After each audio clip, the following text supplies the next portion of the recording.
Sachin Parul, Gautam झगा, Rakesh sir, आप अभी मार्च नवंबर तक आपको तो बता दो ये के साथ पीयूष वार्ष्णे .com। मैंने कहा था कि इस डोमेन है ना, ये जो हमारा डोमेन है, ये डोमेन काफी बड़ा डोमेन था।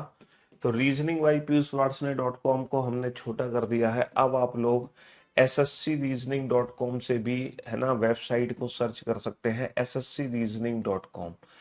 sscreasoning.com के साथ आप लोग pvreasoning.com भी सर्च कर सकते हैं, pvreasoning.com। अब आप कहोगे सर ये pvreasoning.com का मतलब क्या है? बेटा pvreasoning.com का मतलब है P for Piyush, V for Varshney, Piyush Varshney reasoning dot com. तो pvreasoning.com, sscreasoning.com, reasoning by Piyush Varshney .com, आप किसी भी है ना कोई भी यूआरएल से आप सर्च कर सकते हैं, कोई भी यूआरएल आप डाल सकते हो। तो ये वाला यूआरएल पेस्ट कर लो, ये वाला यूआरएल में पेस्ट करना है आपको, ठीक है ना, गूगल पे सर्च मत करना, यूआरएल पे पेस्ट करना।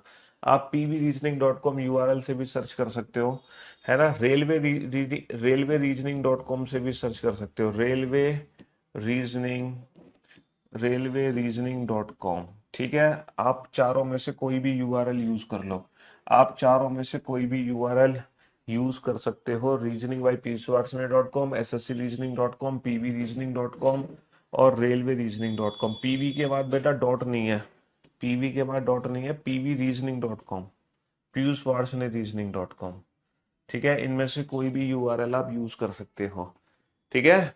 हाँ जी बेटा, जो भी मेल कैंडिडेट है उसको हम ट्रायंगल के अंदर बंद कर देते हैं, और जो फीमेल कैंडिडेट है उसको हम सर्कल के अंदर।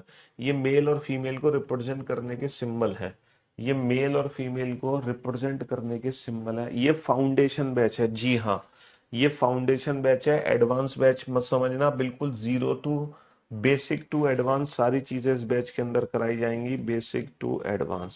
ये हमारा फाउंडेशन बैच है, बिल्कुल बिल्कुल। हाँ जी, बेसिक टू एडवांस सारी की सारी क्लासेस होंगी, है ना, इस बैच के अंदर। ऐसा नहीं है कि ऊपर ऊपर से पढ़ाया जाएगा या सिर्फ क्रैश कोर्स है, ऐसा कुछ नहीं है। यूआरएल क्या होता है? एक बच्चा कह रहा है यूआरएल क्या होता है। देखो ये यूआरएल होता है, ये यहाँ पे डालो, आप यहाँ पे लिख सकते हो SSCREASONING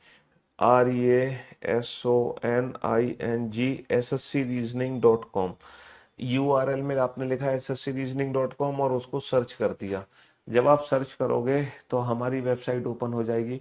और मैंने कल आप लोगों को बोला था कि आप लोग PYQ paper, topic wise paper, section PYQ paper download कर सकते हैं सारे, टॉपिक वाइज टेस्ट दे सकते हो, सेक्शन वाइज टेस्ट दे सकते हो, क्विजेस दे सकते हो, क्वेश्चन आंसर कर सकते हो।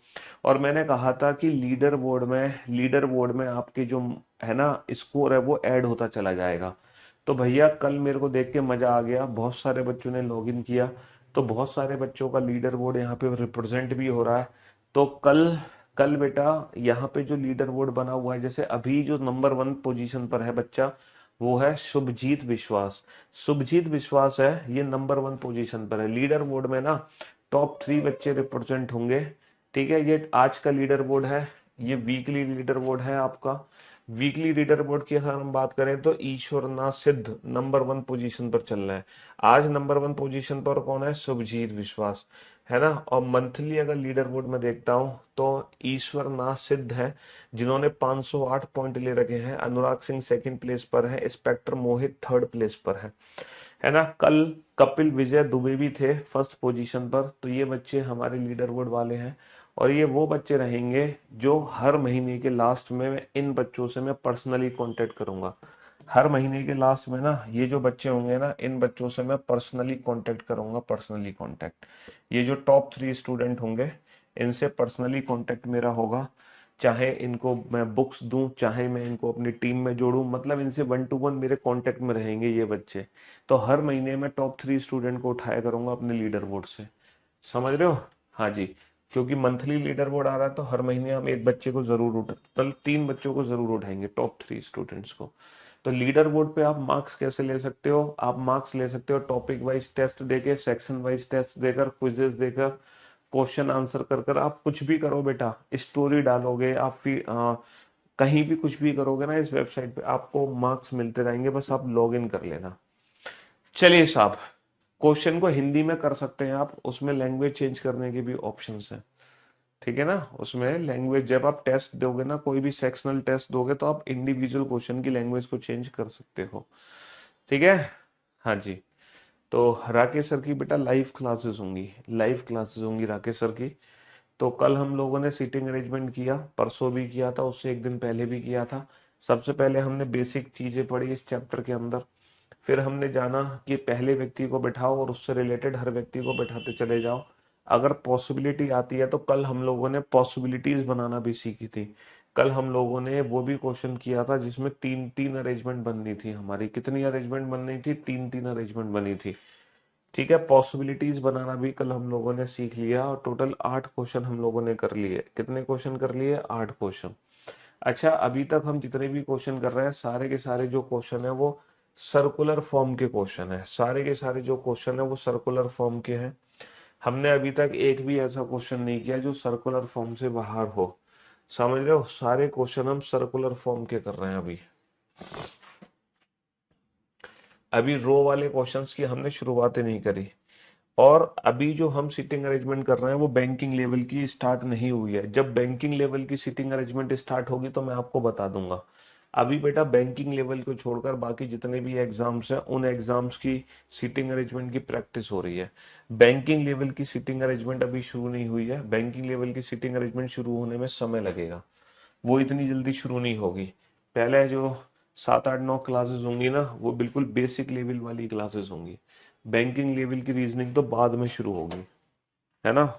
पहले सीटिंग अरेंजमेंट की बेस, है ना, इजी टू मॉडरेट क्लास होंगी। पहले सीटिंग अरेंजमेंट की इजी टू मॉडरेट क्लास होंगी। उसके बाद हम मॉडरेट टू उसके बाद हम मॉडरेट टू टफ क्लास करेंगे। उसके बाद हम मॉडरेट टू टफ क्लास करेंगे। पहले सारी इजी टू मॉडरेट क्लास होंगी सीटिंग अरेंजमेंट की, है ना। तो पहले सर्कुलर फॉर्म हम इजी टू मॉडरेट पढ़ेंगे, फिर इसके बाद हम रो वाले क्वेश्चंस करेंगे इजी टू मॉडरेट। तो जब सर्कुलर और रो वाले क्वेश्चन हो जाएंगे ना इजी टू मॉडरेट, उसके बाद मैं बैंकिंग लेवल शुरू करूंगा। क्योंकि जो बैंकिंग लेवल है ना वो मॉडरेट टू टफ लेवल है। जो बैंकिंग लेवल है वो मॉडरेट टू टफ लेवल है।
मैं दिया आपको, लेकिन क्या आपने इतनी इंटेलिजेंसी दिखाई कि क्वेश्चन को 3 बार सॉल्व किया हो? नहीं दिखाई होगी। कल मैंने क्या बोला था कि 5 बार सॉल्व करो एक क्वेश्चन को, है तुमने घर पे किया एक ही क्वेश्चन को 5 बार सॉल्व? नहीं किया होगा। तो भाई साहब सीटिंग अरेंजमेंट ऐसे सीख ही नहीं सकते हो, कॉन्फिडेंस ही नहीं आएगा, मजा ही नहीं आएगा।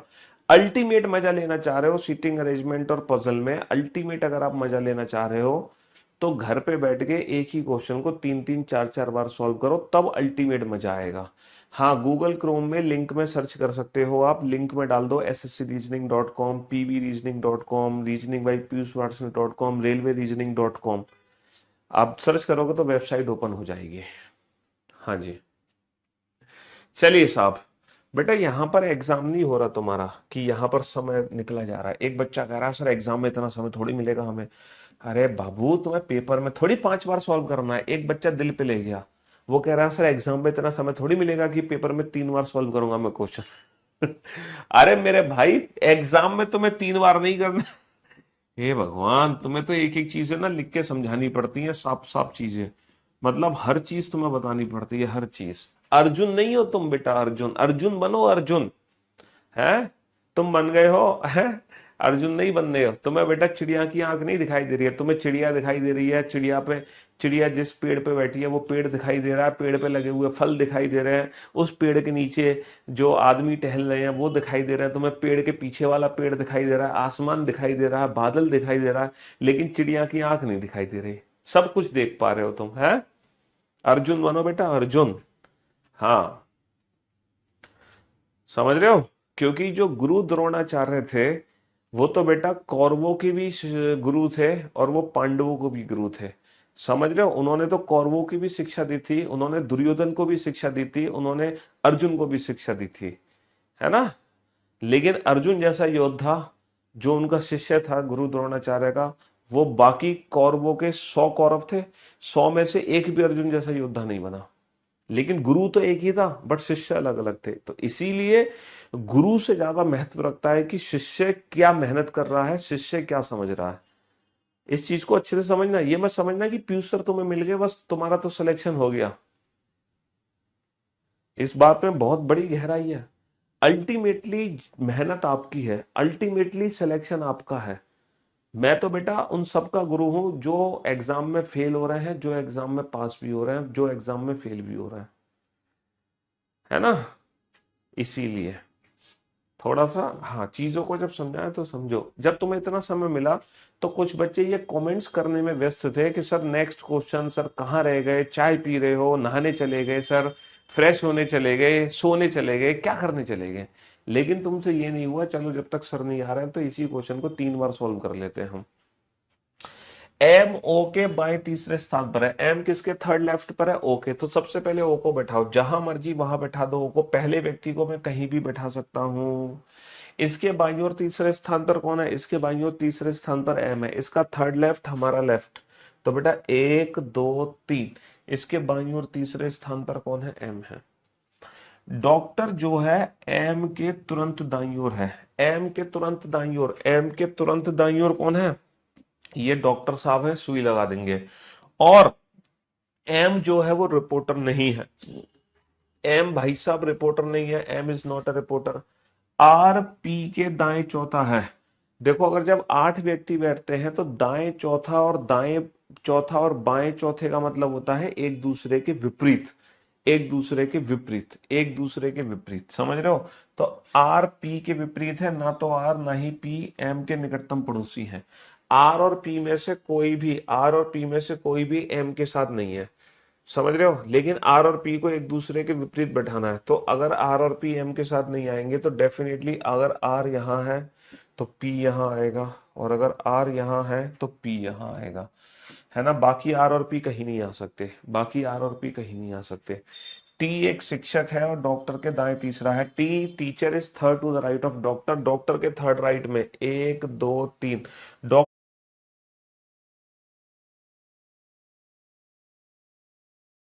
डॉक्टर के थर्ड राइट में टी टीचर है, डॉक्टर के थर्ड राइट में टी टीचर है। शॉपकीपर शिक्षक के बाएं दूसरा है ना। टीचर के सेकंड लेफ्ट पे कौन है, टीचर के सेकंड लेफ्ट पे शॉपकीपर है। टीचर के सेकंड लेफ्ट पे शॉपकीपर है। पेंटर एम के बाएं दूसरा है। Painter is second to the left of M. M के सेकंड लेफ्ट पे कौन है? पेंटर। एम यहाँ है, इसका सेकंड लेफ्ट। एम के सेकंड लेफ्ट पे कौन है? एम के सेकंड लेफ्ट पे पेंटर है। समझ रहे हो? क्रिकेटर एस टी और पी के ठीक बीच में बैठा है। टी और पी के ठीक बीच में बेटा, टी और पी के ठीक बीच में एस क्रिकेटर नहीं आ सकता। टी और पी के ठीक बीच में एस क्रिकेटर नहीं आ सकता, तो हम कंफर्म हो गए कि यहाँ पे पी नहीं आ सकता। पी नहीं आ सकता तो 100%। ओ भाई साहब, ओ भाई साहब, हमारा मार्कर कहाँ गया?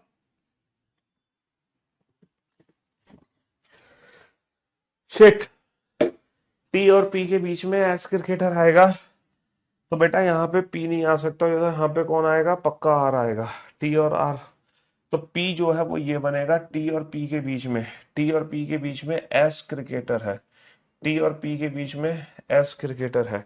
लेखाकार क्रिकेटर के दाएं दूसरा है। क्रिकेटर के सेकंड राइट में एक दो कौन है? लेखाकार यानी कि अकाउंटेंट। एन टी के बाएं तीसरा है। N is third to the left of T. T का थर्ड लेफ्ट, एक दो तीन। टी के थर्ड लेफ्ट में कौन है? एन है। तो बचा कौन बेटा? Reporter, accountant, painter, cricketer, teacher, shopkeeper, doctor. तो रिपोर्टर कौन है? रिपोर्टर फिर ये है। और फिर एम कौन होगा? एम बचेगा बैंकर। अच्छा, पर्सन कौन बचा? पर्सन कौन बचा? पर्सन बचा एल। तो एल हो गया अकाउंटेंट। अब देख लो ये अरेंजमेंट किस किस पर्सन की ठीक है, ये अरेंजमेंट किस किस पर्सन की ठीक है। तो बेटा यहां से अरेंजमेंट शुरू करो। ओ रिपोर्टर, आर शॉप, ये क्लॉकवाइज डायरेक्शन में।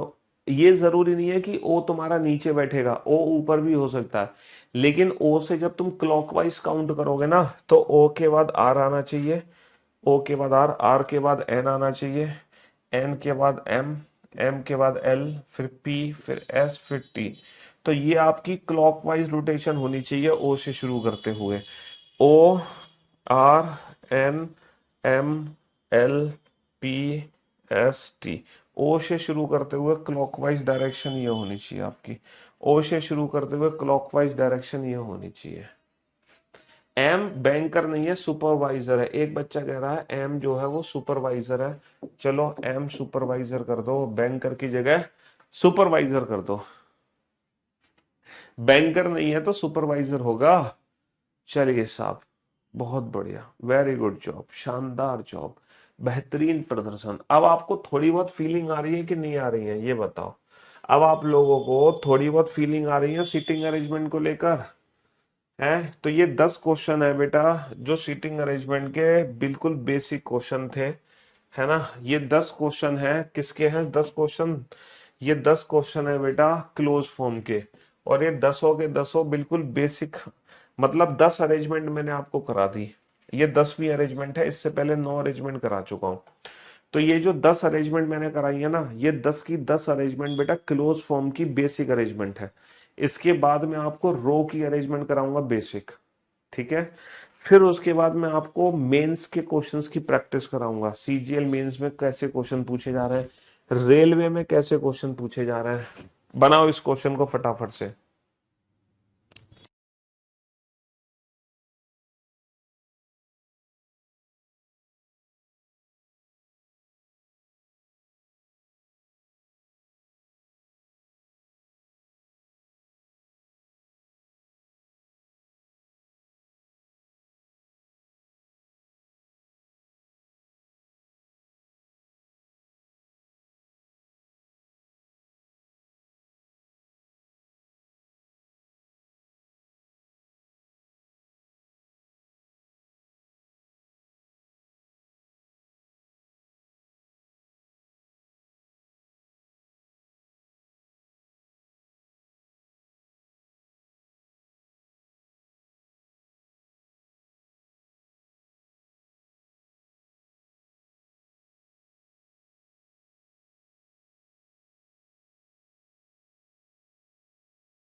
यस, आज मैं आपकी पहली बार लाइव क्लास देख रहा हूं। अच्छा, स्वागत है आपका हमारी लाइव सेशन में।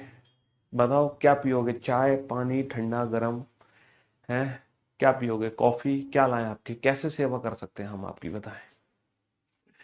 पहली बार लाइव आए हो तो क्वेश्चन सॉल्व करो। हाँ जी, ये कहो सर पहली बार लाइव आया हूं और ये रहा क्वेश्चन का आंसर। रोहित शर्मा जैसे दिखते नहीं है भाई, रोहित शर्मा ही है। रोहित शर्मा किसने कह दिया रोहित शर्मा जैसे दिखते हैं? अबे करियर बिल एप्लीकेशन पर हमें पीयूष वाटसन नाम से जानते हैं, और अगर मैं ग्राउंड में पहुंचूंगा तो मुझी को कहते हैं रोहित शर्मा। हाँ जी, 8 दोस्त हैं, एक वर्गाकार टेबल के चारों ओर इस प्रकार बैठेंगे, 4 दोस्त कोने में बैठे हैं जबकि 4 दोस्त भुजाओं के मध्य में है। अच्छा, जो दोस्त कोने में बैठे हैं उनका मुख तो केंद्र की तरफ है, और जो भुजा के मध्य में बैठे हैं उनका मुख केंद्र से बाहर की ओर है। भाई साहब, वर्गाकार भुजा है, वर्गाकार मतलब सॉरी वर्गाकार मेज है। वर्गाकार मेज है, चार तो दोस्त बैठे हैं कोने में, है ना? जो कोने में बैठे हैं सबका फेस सेंटर की तरफ है, और 4 दोस्त बैठे हैं भुजा के मध्य में, जो भुजा के मध्य में बैठे हैं सबका फेस सेंटर से बाहर है। तो क्लोज फॉर्म को सॉल्व करने का ये पहला स्टेप है कि जितने भी पर्सन है सबको एक साथ बैठा दो, और फर्स्ट पर्सन को अपनी मर्जी से कहीं भी बैठाकर क्वेश्चन सॉल्व कर दो। पहले व्यक्ति को अपनी मर्जी से कहीं भी बिठाकर क्वेश्चन सॉल्व कर दो, पहले व्यक्ति को। समझ रहे हो? जी हाँ। पी जो कि केंद्र की ओर मुख करके बैठा है। अच्छा, अगर पी का मुख केंद्र की ओर है, पी का मुख अगर केंद्र की ओर है तो पी इन चारों में से कोई भी हो सकता है। तो मान लो मैंने पी को यहां बैठा दिया, कहीं भी बैठा सकता हूँ पहले व्यक्ति को, कहीं भी बैठा सकता हूँ, कहीं भी बैठा सकता हूँ, कहीं भी। वी के दाहिनी ओर तीसरे स्थान पर है।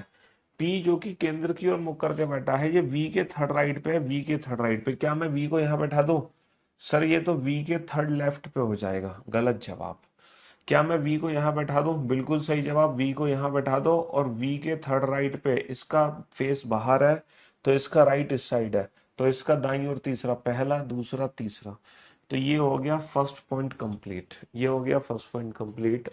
टी जो कि केंद्र की ओर मुंह करके बैठा है, वी के बगल में नहीं है। T is facing the centre but is not immediate neighbour of V, यानी कि टी ना तो यहां आ सकता ना तो यहां आ सकता, और यहां तो आ ही नहीं सकता, तो सिर्फ और सिर्फ यहां आएगा। वी और डब्ल्यू के बीच में एक व्यक्ति बैठा है, वी और डब्ल्यू के बीच में एक है। अगर वी और डब्ल्यू के बीच में सिर्फ एक व्यक्ति है तो मुझे ऐसा पता नहीं क्यों लग रहा है कि दो संभावनाएं बनेंगी। अगर वी और डब्ल्यू के बीच में केवल एक व्यक्ति है तो मुझे पता नहीं ऐसी क्यों फीलिंग्स आ रही है कि दो संभावनाएं बनेंगी। तो बेटा पी यहाँ आ गया, वी यहाँ आ गया, टी यहाँ आ गया, और वी और डब्ल्यू के बीच में एक व्यक्ति है, वी और डब्ल्यू के बीच में एक है, तो डब्ल्यू को मैं यहाँ भी बैठा सकता हूँ और डब्ल्यू को मैं यहाँ भी बैठा सकता हूँ। तो दोनों संभावनाएं बना ली मैंने। एस क्यू के दाहिनी ओर तीसरे स्थान पर है, क्यू के थर्ड राइट पे, और क्यू केंद्र की ओर मुख करके बैठा है। Q is facing the centre, Q is facing the centre, Q के थर्ड राइट पे ऐसा है, इसके थर्ड राइट पे ऐसा आ सकता है, 1 2 3, कभी नहीं आ सकता। तो Q is facing the centre, इसका थर्ड राइट 1 2 3, ये ऐसा आ गया, है ना? क्यू क्यू कभी यहाँ आ सकता है, 1 2 3 यहाँ पर ऐसा आ जाएगा। क्यू कभी यहाँ आ सकता है, 1 2 3 यहाँ पर ऐसा आ जाएगा। तो क्यू इन दोनों में से कोई भी हो सकता है। एस क्यू के दाहिनी ओर तीसरे स्थान पर है ना? और क्यू केंद्र की तरफ मुख करके बैठा है।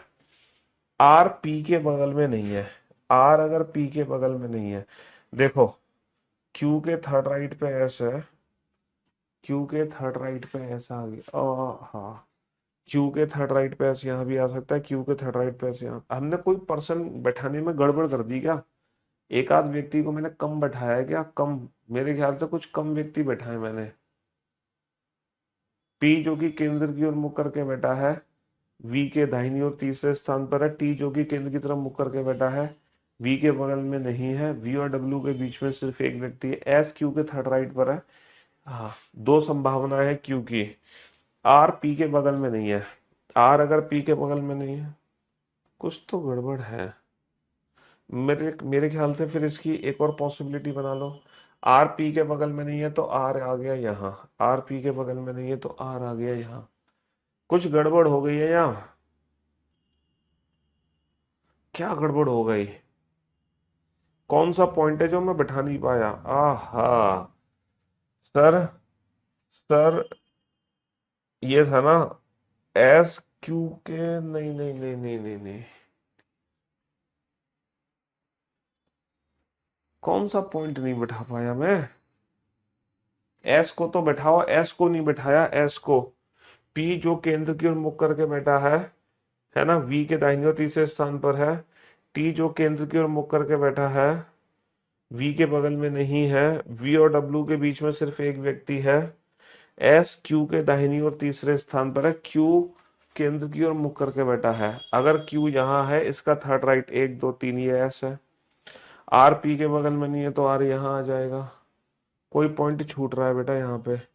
और क्यू के थर्ड राइट में 1 2 3 ये एस है। आर पी के बगल में नहीं है, आर यहाँ। कुछ पॉइंट है, कोई कोई कोई पॉइंट है जो कुछ गड़बड़ हो रही है बहुत खतरनाक तरीके से। क्या गड़बड़ हो रही है? क्या गड़बड़ हो रही है भाई? हार्ट दोस्त है। कुछ 3 और 3 6 और 2 8। पी जो कि केंद्र की ओर मुख करके बैठा है, वी के दाहिनी ओर तीसरे स्थान पर है। टी जो कि केंद्र की तरफ मुख करके बैठा है, वी के एकदम बगल में नहीं है। टी वी के बगल में नहीं है। ठीक है। एस और क्यू गलत प्लेस पर है।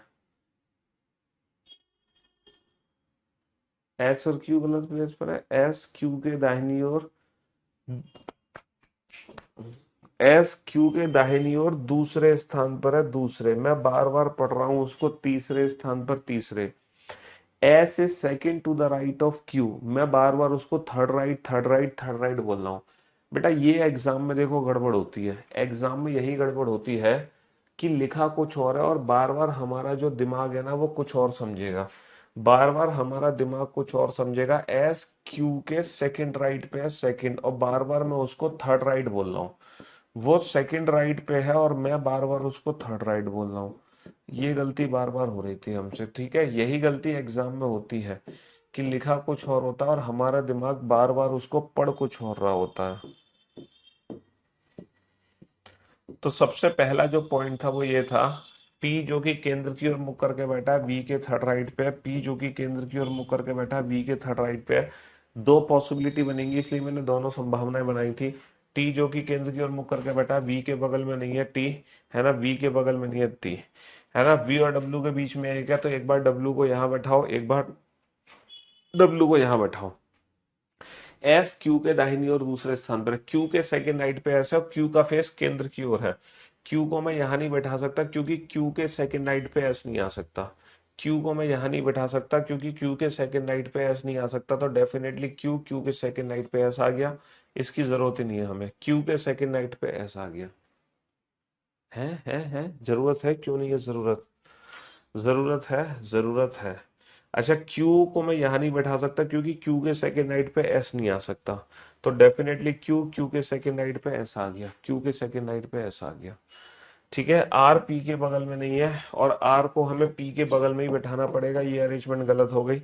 आर पी के बगल में नहीं है, आर आ गया यहाँ, वाई आ गया यहाँ, ये अरेंजमेंट हो गई सही। ये अरेंजमेंट हो गई सही हमारी, ये अरेंजमेंट हो गई सही। हाँ, ये अरेंजमेंट सही हो गए। तो बेटा वो सेकंड राइट था जिसको हम बार बार थर्ड राइट पढ़ रहे थे, वो सेकंड राइट था, सेकंड राइट। तो ये अरेंजमेंट हमारी सही हो गई। तो हमने क्लोज फॉर्म के बेटा सारे क्वेश्चन कर लिए। अब हम क्लोज फॉर्म में नहीं फंस सकते। क्लोज फॉर्म हमें बहुत अच्छे से समझ आ गया। क्लोज फॉर्म के लगभग लगभग सारे क्वेश्चन हमने बना लिए, इजी टू मॉडरेट लेवल के सारे क्वेश्चन हमने क्लोज फॉर्म के कर लिए। अब हम ओपन फॉर्म को देखेंगे कि ओपन जो फॉर्म है वो क्लोज फॉर्म से डिफरेंट क्यों है। ओपन फॉर्म के क्वेश्चंस को सॉल्व करने में क्या दिक्कतों का सामना हमें करना पड़ सकता है, ओपन फॉर्म के क्वेश्चन कहाँ अलग है, ओपन फॉर्म के क्वेश्चन डिफरेंट क्यों है, ओपन फॉर्म के क्वेश्चंस को सॉल्व करने में क्या दिक्कत होगा।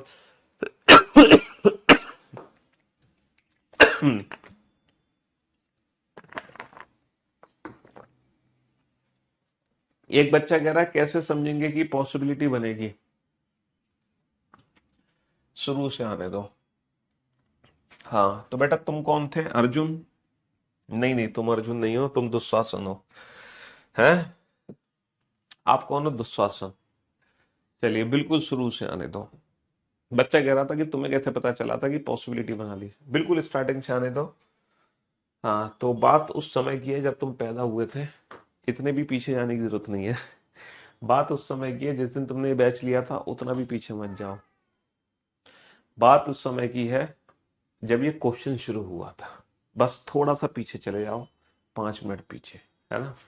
8 दोस्त हैं, 8 दोस्त, जो कि एक वर्गाकार टेबल के चारों ओर इस प्रकार बैठे हैं कि 4 दोस्त 4 कोने पर बैठे हैं, जबकि 4 दोस्त भुजाओं के बीच में हैं। चलो बैठा दो। एक वर्गाकार मेज को बनाओ, 4 दोस्तों को भुजा के कोनों में बैठा दो, 4 दोस्त को भुजा के मध्य में बैठा दो। यहां तक किसी को तकलीफ नहीं। जो 4 दोस्त 4 कोने पर बैठे हैं वे केंद्र की तरफ मुख करके बैठे हैं। जो 4 कोने पर बैठे हैं उनका जो मुख है वो केंद्र की तरफ है, जबकि बाकी के 4 जो भुजाओं के बीच में बैठे हैं बाहर की तरफ मुख करके बैठे हैं। बाकी के 4 जो भुजाओं के बीच में बैठे हैं केंद्र की, है ना, बाकी के 4 जो भुजाओं के बीच में बैठे हैं बाहर की तरफ मुख करके बैठे हैं। यहां तक किसी को की कोई तकलीफ हो ही नहीं सकती। अगर है तो मम्मी से आगे पूछो, बेटा बचपन में कितनी बार गिरे हो तुम सर के बल। अगले पॉइंट पे चलते हैं। पी, जो कि केंद्र की ओर मुख करके बैठा है। पी, जो कि केंद्र की ओर मुख करके बैठा है। कहीं भी बैठा सकता हूं मैं पी को केंद्र की ओर मुख करके। मैं कहीं भी बैठा सकता हूं, यहां भी बैठा सकता था, यहां भी बैठा सकता हूं, यहां भी और यहां भी। पी जो कि केंद्र की ओर मुख करके बैठा है, वी के दाहिनी ओर तीसरे स्थान पर है। P is facing the centre and is third to the right of we.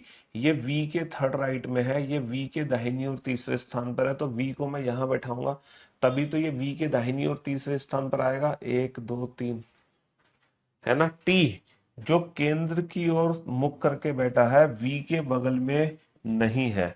बेटा वी के बगल में नहीं है, कौन नहीं है वी के बगल में? टी, लेकिन टी का जो मुख है वो केंद्र की तरफ है, तो टी डेफिनेटली यहां आ गया। बहुत बढ़िया। वी, अच्छा, यहां तक किसी को कोई दिक्कत? यहां तक किसी को कोई तकलीफ? 0.1% भी कोई तकलीफ यहां तक? अगर तकलीफ है तो पूछो सर में कहाँ चोट लगी थी बचपन में।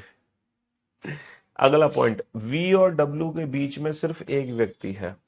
वी और डब्ल्यू के बीच में सिर्फ एक व्यक्ति है। बेटा वीओडी में सारे चैप्टर हैं, वी और डब्ल्यू के बीच में एक है। अब बताओ डब्ल्यू को कहां बैठाओगे? वी और डब्ल्यू के बीच में एक व्यक्ति है, तो डब्ल्यू यहां भी आ सकता है। वी और डब्ल्यू के बीच में एक व्यक्ति है, और वी और डब्ल्यू के बीच में एक व्यक्ति है, तो डब्ल्यू यहां भी आ सकता है। वी और डब्ल्यू के बीच में एक व्यक्ति है, तो डब्ल्यू दोनों जगह आ सकता है। डब्ल्यू यहां भी आ सकता है, डब्ल्यू यहां भी आ सकता है। तो कितनी पॉसिबिलिटी बन रही है, कितनी संभावना बन रही है? संभावना 2 बन रही है। संभावना 2 बन रही है कि डब्ल्यू को यहां भी बैठा सकते हैं, यहां भी। इसीलिए यहां से हमने 2 संभावनाओं को जन्म दिया। कितनी संभावनाओं को हमने जन्म दिया? 2 संभावनाओं को हमने जन्म दिया। एक में डब्ल्यू को यहां बैठाया, दूसरे में डब्ल्यू को यहां। लेकिन चलो तुम नहीं बना रहे, संभावना मत बनाओ। एस जो है क्यू के दाहिनी और दूसरे स्थान पर है, और Q जो है केंद्र की तरफ मुख करके बैठा है। Q केंद्र की तरफ मुख करके बैठा है। क्या मैं Q को यहां बैठा सकता हूं? सर Q को यहां नहीं बैठा सकते, क्योंकि Q के सेकंड राइट में S नहीं आएगा। Q को यहां नहीं बैठा सकते, नहीं बैठा सकते। तो डेफिनेटली Q यहां नहीं आएगा, क्योंकि Q के सेकंड राइट में S नहीं है। लेकिन Q का फेस सेंटर में है, तो 100% Q यहां आएगा, और Q के सेकंड राइट में S यहां आ गया। अब आपको कोई तकलीफ है? अब आपको कोई तकलीफ है? कोई तकलीफ नहीं है। आर पी के बगल में नहीं है, आर पी के बगल में नहीं है। बेटा पी के बगल में कहीं भी आर नहीं आ सकता, पी के बगल में कहीं भी आर नहीं आ सकता, तो 100% आर यहाँ आएगा डब्ल्यू, क्योंकि डब्ल्यू की जगह ही ऑप्शनल जगह है। पी के बगल में अगर आर नहीं आएगा तो डेफिनेटली आर यहाँ आएगा, और आर यहाँ आएगा तो डब्ल्यू की पोजीशन फाइनल हो गई, और ये बच्चा वाई। तो तुमने अगर मान लो 2 संभावना नहीं बनाई, तो एक संभावना से भी ये क्वेश्चन बन गया। मत बनाओ 2 पॉसिबिलिटी, तुमने एक तरफ डब्ल्यू लिखा एक तरफ डब्ल्यू डैश, तो उससे भी काम चल गया। लेकिन मैं ये कहना चाह रहा था, अगर आप पॉसिबिलिटी बना लेते हो तो एग्जाम में फंसने के चांस कम होंगे। लेकिन अगर आप डब्ल्यू डब्ल्यू डैश लिख के चलते हो तो एग्जाम में फंसने के चांस बढ़ जाते हैं। तो अगर आपको चीजों को क्रिस्टल क्लियर तरीके से समझना है तो पॉसिबिलिटी बना लो, क्योंकि आपका ना स्टार्टिंग फेज है, आपका ना वो फेज है जब आप चीजों को समझ रहे हो और प्रैक्टिस कर रहे हो, है ना। जब एडवांस फेज हो जाएगा तो हमें चीजों में जरूरत नहीं भी पड़ती है। फादर ऑफ रीजनिंग, मजा आ गया सर, बेहतरीन सर, अल्टीमेट गजब। अब मत कहना कि किसी को नहीं समझ आया था क्वेश्चन। अब आप ये सोचो रो वाले क्वेश्चंस को आपको कैसे सॉल्व करना है। देखो पहला क्वेश्चन रो वाला मैं सॉल्व करके दिखाऊंगा, उसके बाद आप लोग सॉल्व करना, ताकि मैं आप लोगों को ना अंतर समझा सकूं कि सर्कुलर फॉर्म में और रो फॉर्म में अंतर क्या है।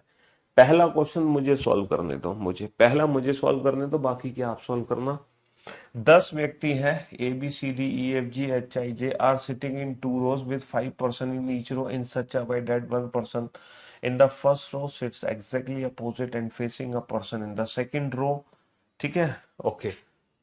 10 व्यक्ति हैं, 5 लोग ऐसे बैठे हैं फेसिंग साउथ करके, 5 लोग फेस नॉर्थ करके बैठे हैं, और ये जो 10 व्यक्ति हैं ये ए से लेके जे तक हैं।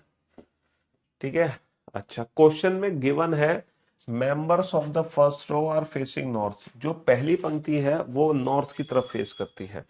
क्वेश्चन में दिए गई है कि ये हमारी पहली पंक्ति और ये दूसरी। ऐसा नहीं, कभी कभी क्वेश्चन में ऐसा होगा कि ये पहली पंक्ति होगी और ये दूसरी, लेकिन इस बारी जो क्वेश्चन में दी गई है ये हमारी पहली पंक्ति है, दूसरी, ये according to the given information है। अच्छा ये बताओ, है ना, पहला पॉइंट क्या है कि प्रथम पंक्ति में, प्रथम पंक्ति मतलब नीचे वाली पंक्ति में, प्रथम पंक्ति में बी जो है वो एच के तुरंत दाहिनी ओर है। B is immediately right of H. अच्छा, बी एच के तुरंत दाहिनी ओर है, बी एच के तुरंत दाहिनी ओर है।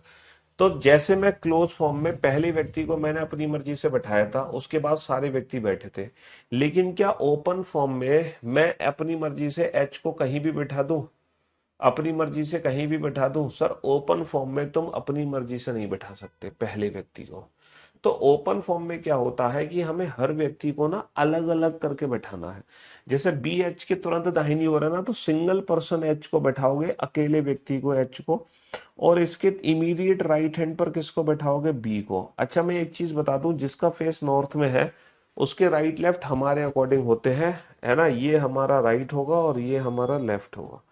फेसिंग नॉर्थ वाले के राइट लेफ्ट हमारे अकॉर्डिंग, लेकिन जो फेस साउथ है उसके राइट लेफ्ट हमसे अपोजिट है। अब जो हमारा राइट है वो इसका लेफ्ट होगा, और जो हमारा लेफ्ट है वो इसका क्या होगा? वो इसका राइट होगा, वो इसका राइट होगा। समझ रहे हो? तो बी एच के तुरंत दाहिनी ओर है, B is immediately right of H. अच्छा, 2 पर्सन अगर नॉर्थ करके हैं तो डेफिनेटली 2 व्यक्ति इनके अपोजिट होंगे, डेफिनेटली। अब हम अगला पॉइंट पढ़ेंगे, अगर अगला पॉइंट इससे रिलेटेड है तो ठीक है, वरना अगले पॉइंट को भी हम अलग से लिख लेंगे।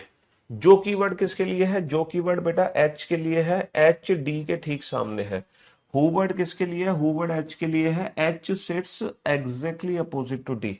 एच ठीक किसके सामने बैठा है? एच डी के सामने बैठा है। ये इंफॉर्मेशन यही लिंक हो गई, अलग से बनाने की जरूरत नहीं पड़ी। सी दूसरी पंक्ति के अंतिम किनारे पर है, दूसरी पंक्ति का अंतिम किनारा यहां भी हो सकता है, सी यहां भी हो सकता है, हमें नहीं पता।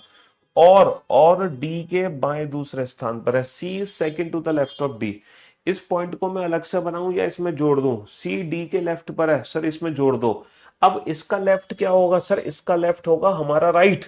तो इसके सेकंड लेफ्ट पे कौन है? सी। इसका सेकंड लेफ्ट हमारा सेकंड राइट, 1 2। इसका सेकंड लेफ्ट हमारा सेकंड राइट। तो डी के सेकंड लेफ्ट पे कौन है? सी है। अच्छा, सी किनारे पर है। अगर सी किनारे पर है, टोटल 5 व्यक्ति बैठ रहे हैं, तो बाकी के 2 इधर बैठा दूं? नहीं सर, सी किनारे पर है तो डेफिनेटली बाकी के 2 इधर आएंगे। इतनी सी बात समझ आई कि नहीं ये बता दो, इतनी सी बात समझ आई कि नहीं ये बता दो। सबसे पहले हमने बी को एच के इमीडिएट राइट पे बैठाया, फिर हमने एच के सामने डी को बैठाया, फिर हमने डी के सेकंड लेफ्ट पे सी को बैठाया, और जो सी है वो किनारे पर है, यानी कि बाकी के दोनों इधर आएंगे। इतनी सी बात समझ आ गई। अच्छा, अगर 5 लोगों का फेस साउथ में है तो डेफिनेटली 5 लोगों का फेस ठीक इसके अपोजिट होगा, डेफिनेटली 5 लोगों का फेस ठीक इसके अपोजिट होगा। अगर 5 का फेस साउथ में है तो 5 का फेस कहां होगा? 5 का फेस नॉर्थ में होगा। 5 का फेस साउथ में है तो 5 का फेस कहां होगा? 5 का फेस नॉर्थ होगा, नॉर्थ। बहुत बढ़िया, बहुत बढ़िया, बहुत बढ़िया। अगला पॉइंट, ए डी के तुरंत दाईं ओर है, A is immediately right of D. अब डी का जो इमीडिएट राइट है वो हमारा इमीडिएट लेफ्ट है, डी का जो इमीडिएट राइट है वो हमारा इमीडिएट लेफ्ट है ना। और वर्ड किसके लिए है, ए के लिए है, ए एफ के ठीक सामने है। ए किसके ठीक सामने है, ए एफ के ठीक सामने है, ए एफ के ठीक सामने है। जी ई के ठीक सामने बैठा है, जो कीवर्ड किसके लिए है, ई के लिए है। ई दूसरी पंक्ति के किनारे पर है, दूसरी पंक्ति फिलहाल ऊपर वाली है, इसके किनारे पर ई है, इसके किनारे पर ई, तो यहां तो ई आ नहीं सकता, तो डेफिनेटली ई यहां आएगा। और ई के सामने कौन है, ई के सामने कौन है, जी। जे किनारे पर नहीं है, अच्छा जे किनारे पर नहीं है तो डेफिनेटली जे हो गया ये, और बचा कौन, आई। तो बेटा रो वाले क्वेश्चन इस तरीके से आपको कंप्लीट करने हैं, है ना। रो वाले क्वेश्चन इस तरीके से आपको कंप्लीट करते हैं, रो वाले क्वेश्चन इस तरीके से कंप्लीट करने हैं। मैं फिर से रिपीट करूंगा क्वेश्चन को, चिंता मत करो। ये रो वाले क्वेश्चंस को सॉल्व करने का तरीका है, मैं फिर से रिपीट कर रहा हूं क्वेश्चन को, है ना। 5 व्यक्तियों का फेस साउथ में था, 5 व्यक्तियों का फेस नॉर्थ में था। पहला पॉइंट है बी एच के इमीडिएट राइट में है, और ये पहली पंक्ति दे रखी है क्वेश्चन में दूसरी, और जो बी है वो पहली पंक्ति में है। तो ये किसके इमीडिएट राइट में था, एच के। तो एच के इमीडिएट राइट में कौन है, बी। बी जो है एच के इमीडिएट राइट में है ना। या बी एच के तुरंत दाईं ओर है, जो की वर्ड बी एच के इमीडिएट राइट हैंड पर है, जो कि डी के सामने, जो कि मतलब एच, एच किसके सामने था, डी के। और एक व्यक्ति बी के सामने भी होगा। उसके बाद का जो पॉइंट था, उसके बाद का पता है क्या पॉइंट था, उसके बाद का पॉइंट था जो सी है ना वो डी के सेकंड लेफ्ट पे है, इसका सेकंड लेफ्ट होगा हमारा सेकंड राइट, इसके सेकंड लेफ्ट पे किसको बैठा दो, 1 2 सी को। और जो सी है वो किनारे पर है, अगर ये किनारे पर है तो बाकी के जो 2 लोग बचे वो इधर आएंगे, बाकी के 2 लोग बचे इधर आएंगे। 5 लोगों का फेस साउथ में है, तो डेफिनेटली 5 लोगों का फेस कहाँ होगा, नॉर्थ में होगा। यहां तक तो चीजें क्लियर हो ही गई होंगी। अब बचा ही कौन, इसके बाद जो पॉइंट था वो था A is immediately right of D. A D के तुरंत दाईं ओर है, तो बेटा डी का दायां इधर होगा जो कि हमारा बायां है। And is opposite to, and is opposite to F, और ए किसके सामने था, एफ के। ए किसके सामने था, एफ के। और लास्ट वाला पॉइंट है कि जी और ई एक दूसरे के विपरीत है, जी और ई एक दूसरे के विपरीत है, और जो ई है, ई है वो दूसरी पंक्ति में है, according to the given question दूसरी पंक्ति ऊपर वाली है। तो बेटा ई के सामने, ई को मैं यहां नहीं बैठा सकता क्योंकि ई के सामने जी नहीं आएगा, तो 100% ई यहां आएगा, और ई के सामने जी यहां आ गया। जे किनारे पर नहीं बैठा तो जे यहां आ गया, बचा कौन, आई। ये अरेंजमेंट हमारी कंप्लीट हो गई, है ना। ये अरेंजमेंट हमारी कंप्लीट हो गई। तो क्वेश्चन नंबर 11 मैंने दूसरी बार रिपीट कर दिया। चलो मैं तीसरी बार रिपीट कर रहा हूं। बी एच के तुरंत दाहिनी ओर है, एच के तुरंत दाहिनी ओर बी को बना दो, और एच किसके सामने है, डी के। डी के सेकंड लेफ्ट पे सी है, इसके सेकंड लेफ्ट पे सी को बैठा दो। सी किनारे पर है, तो बाकी के 2 लोग यहां आ गए, है ना। अच्छा जो ए है वो डी के राइट पर है, डी के इमीडिएट राइट पर ए, और ए किसके सामने है, एफ के। अच्छा जी और ई सामने है, ई दूसरी पंक्ति के किनारे पर है, ई के सामने कौन है, जी। अच्छा जे किनारे पर नहीं है तो जे आएगा यहां, बचा कौन, आई। ये तीसरी बार रिपीट हो गया। पता कैसे चलेगा कि कौन सी पहली पंक्ति है कौन सी दूसरी, अरे मेरे भाई, है पता कैसे चलेगा, बताओ अब तीर कहाँ चलाना है, क्वेश्चन फोड़ देंगे सर। ये तो क्वेश्चन में लिखा हुआ था, ये क्वेश्चन में लिखा हुआ था कि पहली पंक्ति में एक व्यक्ति दूसरी पंक्ति में एक व्यक्ति के ठीक सामने है। पहली पंक्ति के सदस्य उत्तरोन्मुख है, पहली पंक्ति के सदस्य उत्तरोन्मुख है। ये क्वेश्चन में लिखा हुआ है कि पहली पंक्ति के सदस्य, पहली पंक्ति के सदस्य उत्तरोन्मुख है, ये क्वेश्चन में लिखा हुआ है। चलो अब बेटा तुम्हें तीर चलाना है यहां, क्वेश्चन नंबर 12, तुम्हें यहां तीर चलाना है। क्वेश्चन नंबर 12 पे तीर चलाना है, 12 पे, 12।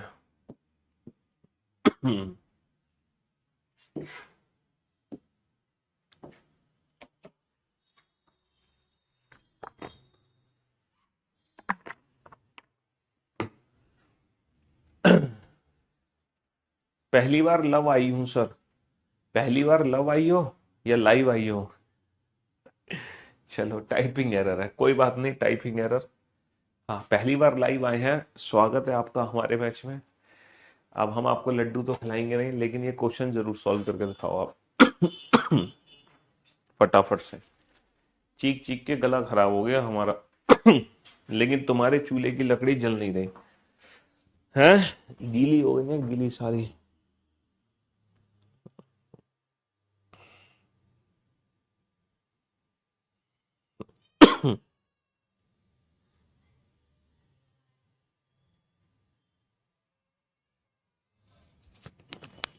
बनाओ जल्दी से, फटाफट से, कम ऑन।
कंप्लीट। चलिए साहब, तो मैं उम्मीद करता हूं ये क्वेश्चन दुनिया के हर बच्चे ने बना लिया होगा, है ना। अब आप रो वाले की बेसिक फॉर्म समझ गए होंगे कि रो वाले बेसिक क्वेश्चन हमें कैसे करने हैं। यहां पर क्वेश्चन है कि 10 सदस्य हैं जो एक्स और वाई टीमों में बांट दिए गए। प्रत्येक टीम में 5-5 सदस्य हैं। दोनों टीमों के सदस्य आमने सामने दो पंक्तियों में इस तरह बैठेगी। एक्स टीम के सदस्यों का मुख उत्तर की ओर है। एक्स टीम के सदस्यों का मुख उत्तर की ओर है, तो बेटा उत्तर की ओर किसका है? एक्स टीम के सदस्य है। और जो वाई टीम के सदस्य हैं उन सभी का मुख कहां है? वाई टीम के सदस्यों का मुख कहां है? दक्षिण की ओर।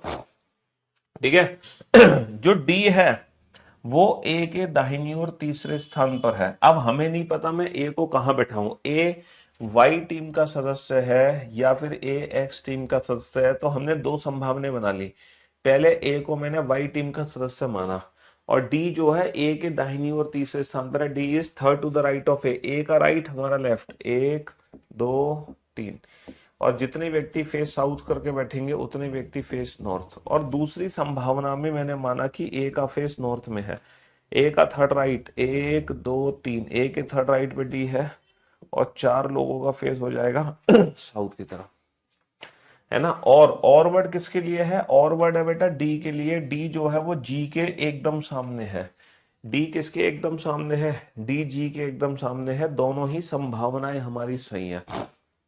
बी जी के एकदम दाईं ओर है। B is immediately right of G. G के इमीडिएटली राइट हैंड पे बी है। अच्छा, जी का जो राइट होगा वो इधर होगा इस समय, क्योंकि जी का फेस साउथ है तो जी का राइट इधर हो गया। जी के इमीडिएटली राइट हैंड पर बी है। और वर्ड किसके लिए है? बी के लिए है। बी का मुख दक्षिण की ओर है। बाबू बी का मुख दक्षिण की ओर है, बी का मुख दक्षिण की ओर है, ये संभावना गलत हो गई, ये वाली संभावना सही है। एच बी के दाहिनी ओर तीसरे स्थान पर है। बी के थर्ड राइट पे एच है। बी का थर्ड राइट इधर होगा बेटा। बी का थर्ड राइट 1 2 3। बी के थर्ड राइट पे एच है, तो एक व्यक्ति फेस नॉर्थ करके भी बैठेगा। और वर्ड किसके लिए है? और वर्ड एच के लिए है। एच जो है एफ के ठीक सामने है। एच किसके ठीक सामने बैठा है? एच जो है एफ के ठीक सामने है। एच एफ के ठीक सामने है। सी ए व ई के बीच में है। सी ए व ई के बीच में है। ए व ई के बीच में कौन है? ए व ई के बीच में सी है। सी जो है ए व ई के बीच में है और आई के सामने है। और आई के सामने है। और आई के सामने है। बचा कौन? जी। तो ये अरेंजमेंट हमारी कंप्लीट हो गई। ये अरेंजमेंट हमारे कंप्लीट हो गए। ये अरेंजमेंट हमारी कंप्लीट हो गई। चलिए साहब, तो इसी के साथ आज की सेवा यहीं समाप्त करते हैं। बाकी इस टॉपिक को कल कंटिन्यू करेंगे। तो क्लोज फॉर्म, ओपन फॉर्म। अच्छा, कल जब आप मेरे से मुलाकात करोगे ना, तो मैंने टोटल 12 अरेंजमेंट आपको करा दिए हैं। तो कल वही बच्चा क्लास अटेंड करेगा जो इन 12 की 12 अरेंजमेंट को, हर अरेंजमेंट को 3 बार सॉल्व करके आएगा। हर अरेंजमेंट को 3 बार सॉल्व करना है, कम से कम 3 बार। तो कल वही बच्चा मुझसे मुलाकात करे। ठीक है, चलिए, love you guys, love you all, take care, good bye, thank you so much.